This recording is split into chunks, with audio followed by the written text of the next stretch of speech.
Assalomu alaykum muhtaram kuzatuvchim. Xayrli kun bo'lsin.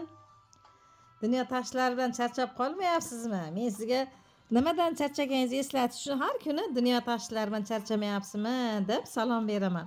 Har kadr, har syomkada. Dunyo tashlarini bir chetga surib qo'yib, telefonni ham ushlab o'tirib qolamiz ba'zida. Shunda mana bizni kuzatayotgan bo'lsangiz, men sizga foydali, hali o'zimda hayotimda uchrayib turgan eng kerakli asosiy narsalarni gapirgim kelib, sizlar bilan bo'lishkim keladi.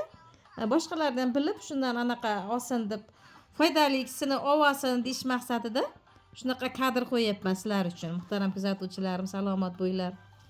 Yer yuzi tinch bo'lsin. Mana hozir Muhammad qori anaqa suv ichyapti-yu, suv idish to'g'risida ham, yuvish to'g'risida ham qo'ydim. Odamlar ko'rib ko'rolmayapti. Yo men yaxshi kadr ola olmadim. Endi hozir mana Koreyada yana asosiy maqsad suvni ichishda aytmoqchi edim. Koreya doktorida mana Muhammad qorini shu 2 yoshgacha kirgan, yoshgacha to'lgan, to'lish jarayonida demoqchiman. Hali yo'tallarga uchrab bo'ladi-ku, yo'tal bo'lib qoladi tomog'ida. Shunda doktorga borsak, dori yozmaydi, bilasizmi Koreyada.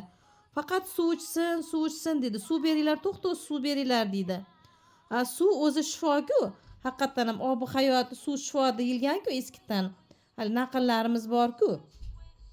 Shunga agar mabodo istimal chiqsa ham, yo'tal bo'lsa ham, qorin og'risa ham, har qanday qanaqa kasal bo'lsa ham, ko'proq mana suv ichkizdiringlar. Iligan suv doim tayyor turish kerak. Bolada iliq suv ichish kerak, sovuq suv ham bas.